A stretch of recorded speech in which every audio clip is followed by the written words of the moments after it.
Welcome to episode 1 of Pillow Talk.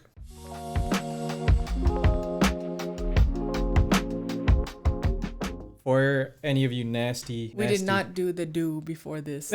Yeah, whatever you're thinking, get it out of your head. Only reason why we named it Pillow Talk is because we wanted something that was more intimate and something that was really vulnerable and the conversations that you kind of have at late night. I think that there's a lot of merit into having difficult conversations or like really deep conversations, especially when you're at your most vulnerable and like your most, I don't want to say like clear in your thought, like post-nut clarity. I knew you were going to say that. That's the aim here. That's the goal here. Picking up a new hobby. This is going to be for us, and hopefully you all enjoy it and join along the ride. It's going to be something that we get to spend a little bit more time with ourselves and, just kind of have those tough conversations and hopefully share those experiences and those conversations with you all. Before college, I did not know what pillow talk the term was used for.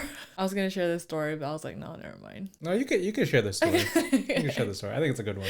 So it's really funny that we named it Pillow Talk because before college, I actually did not know what the term Pillow Talk was referring to. If you have watched any of Michelle Phan's videos, she had a series called Pillow Talk. And I thought it was so cute. When I went to school, in high school the next day, I was talking to my friend and I was saying, oh, we should watch this Pillow Talk video. My teacher, who was in his late 20s, pulled me aside and said, do you know what you're talking about right now?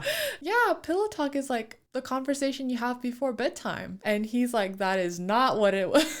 That is not where it comes from. Nope. We have some questions that we had from Instagram. We have a few, so I actually want you to pick some. I was going to say, all these are pretty good questions. Yes. Don't worry if we don't answer your question right away. We're going to get to some of those eventually later on, hopefully. Stay tuned. So I'm going to choose, what is the number one relationship advice you'd give to someone who is looking? It's really hard, and I know this is an answer that no one wants to hear. The more that you look, the harder it is to find. So the number one relationship advice I would give to someone who's looking, if you're actively looking for someone, stop looking. When you put more effort into looking, it's so much stress on yourself. You're not putting your energy into something else that matters. You should put your energy into being comfortable being with you. That on its own naturally attracts the type of person that you want to be around. If you give off the vibe that you like being by yourself, people are going to pick up on that and people want to be with you. So I really like that answer. I'll give one that isn't necessarily boring, but it's cliche. Oh, so my answer is boring. No. And it's cliche. I don't think it's boring. No, I'm saying mine's gonna be cliche. Oh, okay. It's gonna be like some Eastern Confucius says. Mm-hmm. Marcus says. Yeah, Marcus says, look within. That's it? Yeah. Oh. I'm just kidding. People need to spend some time finding themselves before they try to look for a partner. That's my honest opinion. You're looking for something, that's fine, that's totally fine. But a lot of people look, but they don't actually know what they're looking for. A lot of times that just means that you just end up looking for trouble. Mm-hmm. Like you're looking for all the problems, all the baggage, all the trauma that you've had. And then you're either looking for that missing piece that you think you're trying to fill, or you're looking for just fun that you think it's going to fill that void that you're feeling. Never does. Focus on a little bit of time for yourself. Then that would hopefully translate into idealizing the right goals in mind, idealizing the right person that you have in mind. That's a really good answer too, because I remember when I started dating, I wanted to just kind of find like the one, and I wanted to be like the first guy that I fall in love with, he's gonna be the one. And that's not at all like the truth or realistic. A lot of people have the preconceived notion that once you find that one person, like your whole life is going to be complete. Whatever flaws or whatever issues you're having in your life, those disappear as soon as you find a partner, and that is not true. I guess I want to rescind a little bit about what I was saying, was that I don't think that you should necessarily just wait forever if you don't think that you're ever ready. One thing that I also think is important is like, hey, you should know what type of rules, you should know what type of social cues that you're going around like looking for. I think that dating gives you a lot of, or teaches you a lot of these things. Seeing different people kind of gives you that perspective of like, oh, like maybe this person was my type, or I like these qualities about this person, or this is absolutely something that I will never like go back to, Knowing those type of things about yourself and knowing those type of things to look out for in a relationship can really help you in the long run, especially if you're looking for something that's more serious. If you're looking to just have fun, make sure that you're safe. Make sure you're safe, but also make sure that the other people that you're also looking to get into these relationships are also looking to have fun. Like they have the same goal in mind. Like don't try to string along people like along the way. I know some of you cheeky people like to pull strings and like play these games, but I think really in the long run that just makes you a douchebag. I think we talked about this a couple of days ago. our own little late night pillow talk conversation.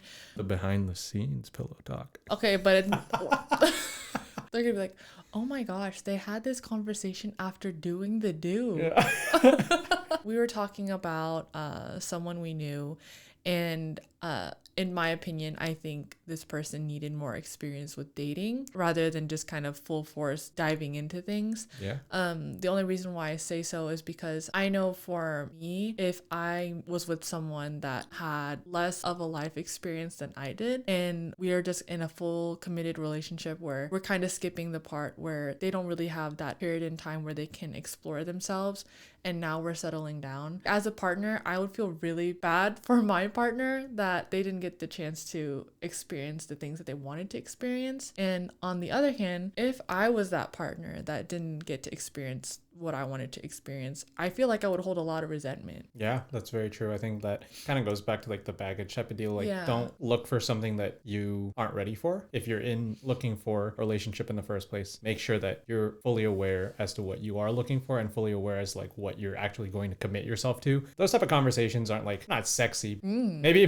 don't bring it up on like the first date or so, but you know, leading up to the conversation, especially like nowadays in the digital age, you're going to be talking to these people outside of face to face. You're going to be talking with them online. It's worth to toss a question here and there just to have feelers about like, oh, what's your outlook on life? What's your goal for this relationship? Those are good questions to ask. Everyone should definitely have a period of time where they're comfortable being by themselves. I know for me, I spent so much time looking for someone who would like me that when I had the time to actually sit down by myself, I didn't even like me. When I got to a point where I was comfortable being by myself, I actually came to the thought of, you know what, I'm actually okay being single, and I can definitely see myself not being married and just by myself, and I would be totally okay with that. It was when that happened where I actually ended up meeting Marcus. Yeah, I think that's a really good point. Neither of us were really looking for a committed relationship. I knew from the beginning that if I were to date people or like see people, I wanted to be at some level of commitment where it was more long term than it was just like a short term fling. I was never really like a sleep around type of person, you know. I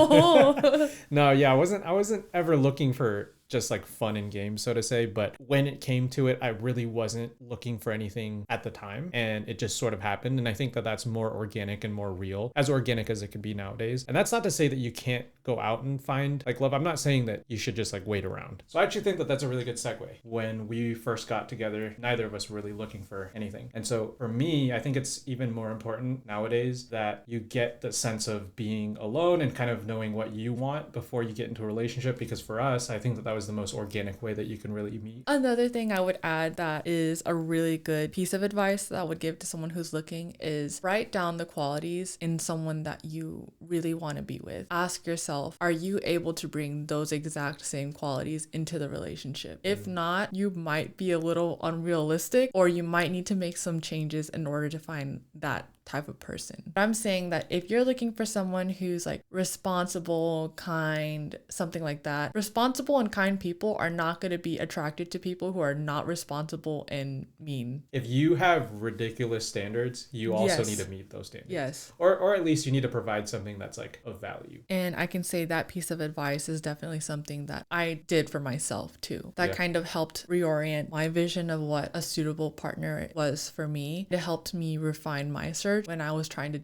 find people in the dating pool. So that's very helpful. I don't necessarily do anything like that, but I think what was important. I was down bad. I was serious about it. Well, I guess I didn't have the forethought to do that. I think that that's hindsight, good advice. But for me, what I thought was really important and saved a lot of arguments, a lot of late night fights or whatnot, is figuring out what I wanted from a relationship. Kind of going back to that topic. And if you're comfortable with being yourself and you're comfortable having those conversations with somebody else and you're comfortable being really very personal, then it'll save you that time and effort, because that communication is what really drives the long-term, long-lasting relationship. If you're not upfront about what you want and you don't even know what you want, like that runs into a lot of trouble down the line. If you're really just looking to look, I don't know what to tell you. Like it's going to be tough. There's a period in your life where you have to feel comfortable being alone, because you are all that you have realistically. And it's great to find that partner that you really want to, that forever person that is like your best friend, that's your everything. Yeah, definitely. Like I think everybody deserves that. But before you can get to that point, you need to know what you want and you need to be comfortable with yourself. I think some people kind of also get misconstrued by the idea of romanticizing someone you haven't even met yet. You should be approaching finding a partner like how you approach finding a friend. Finding a friend is just so organic. It just happens when it happens. And it happens because two different people have two different personalities that have been apart and that are individual. And together they just make the duo. That's a good point, but how do you make friends? That's true. It's true. How do you make friends when you don't have any? Yeah. You're my only friend. Yeah. People have this weird notion that you can't date within like your friend pool. A lot of like friend zoning happens. I can see that. I'm not saying that I do this, but that sounds spicy.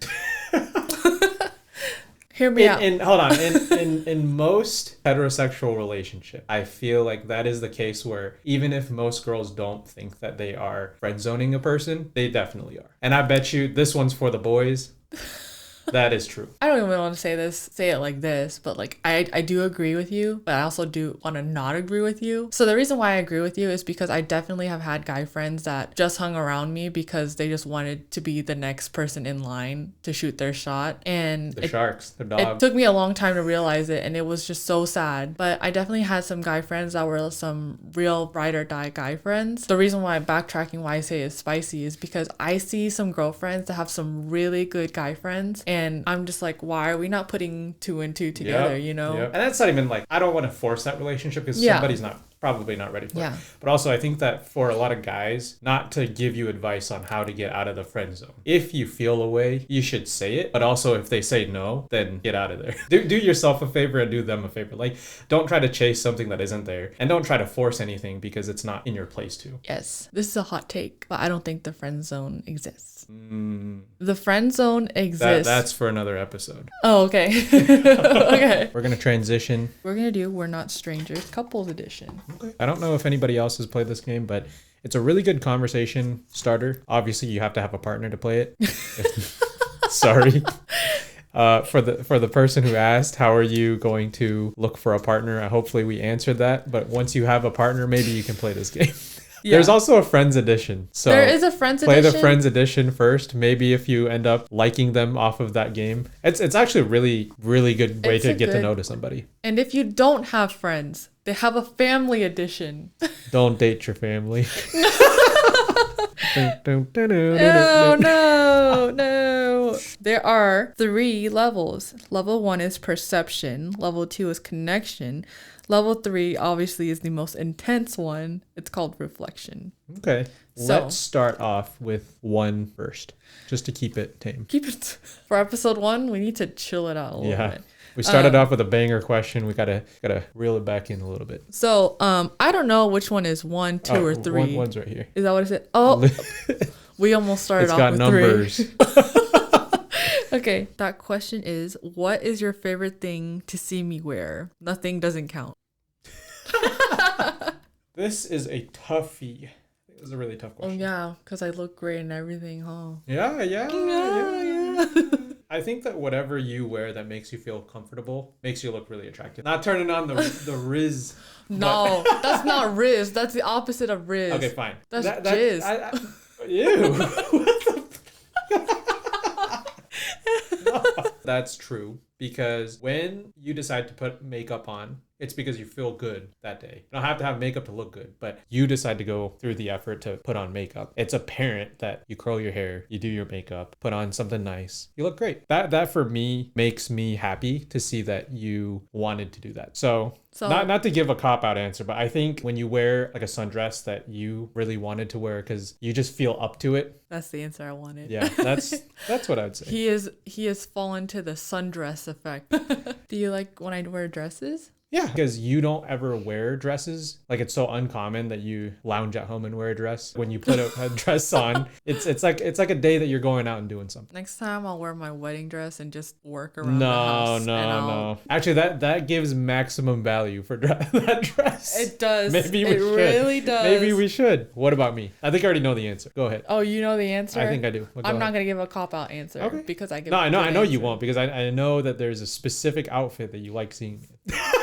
It said nothing doesn't count. Your A birthday suit does not A suit count. is a suit. Oh no! Oh no! So there's this one outfit. I'm getting itchy just thinking about it. Oh, So that's this is- spicy, huh? It's the There's birthday this- suit. That's no, what's it's making you really itchy. not. There's this one outfit where you wore to the office once. Khaki long pants, but they were like slim fit. And then there was a Burberry polo, which looked really good. It made your Polo and a khaki pants, boys. it made your chest look Take really notes. big and your arms look really big. You were just texting on the phone, just doing whatever. And I remember looking over and my jaw, it dropped through. We were working on the 3rd floor, okay? My jaw was in the basement. That's a good answer. That's a good answer. Alrighty. Ooh, this one ain't even fair Oh no. because you already know exactly what it is. What's my coffee order? Get specific. You have a few. I have a few, but like I always get one or two, almost always. So lately I love me my coffee. you do. Marcus used to be a barista, so he don't mess around with no frappuccinos. I just have an appreciation for good coffee. How about that? How about that? Yeah. Don't make me sound like a coffee snob because You are a I'm not coffee I'm not a coffee snob. Yes. I you just like good coffee. He has his own grinder at home because he doesn't believe in buying the pre-ground coffee. It's just fresher. It's just fresher. Like, why would I get a pre-ground beans Like the that rest go of us? stale? Like, they go stale. No, they don't. When you work in the industry, That you'll is the know. most coffee snob When thing you I've work ever in the heard. industry, you'll know. Lately, you've been really liking cortados. When you're not ordering a cortado, you're ordering a nitro cold brew, a cold brew, and on occasion, a latte. Okay, that's not bad. Pretty close. Pretty close. Yeah, that's pretty close. So it's not. That's 90% there. I usually Okay. get a cortado with like a little bit of simple or like vanilla or whatever sweetener they have. Yeah, nitro is like good if they have it. Your coffee order, anything sweet. Anything Yeah. iced, anything sweet. Usually a latte, iced latte. Usually like caramel. I never get caramel. Yeah, you do. No, I don't. Vanilla, I get caramel, chocolate. Yeah, you get like Ugh. basic flavors. And then if they have like some crazy whack drink, if they have some crazy whack drink, then you'll get, I don't know, like a marshmallow, toasted marshmallow drink or Yeah. something like that, or a seasonal favorite. Okay, bonus question. What is one thing I always have to have in my coffee? Okay, Besides I sweetener. know the answer. I know the right answer. Okay. The actual right answer. But I feel like you're trying to trick me here. The right answer is you're supposed to have alternate milk because you're lactose. Yes. But I feel like you had another answer in mind. No, Okay. that is the answer. Yeah. By the way, I'm the only one that ever remembers that. Yeah. Because she doesn't even remember that. Always gets milk. Bad times in the car after. Bad time for you. Bad time for everybody who wants to get gassed. Nuked right. in the car. That's a level 1 question. A little bit fun. Mm-hmm. We'll try levels 2 and 3 maybe next time. Yeah. Thanks for tuning in with us. It was a great episode. Hope you really enjoyed it. My name's Marcus, I'm Nina. and this is Pillow Talk. Thank you so much for tuning in. Bye. Share it with your friends. Like it. Give us more questions. Give us a shout out. Mm-hmm. Have a good one.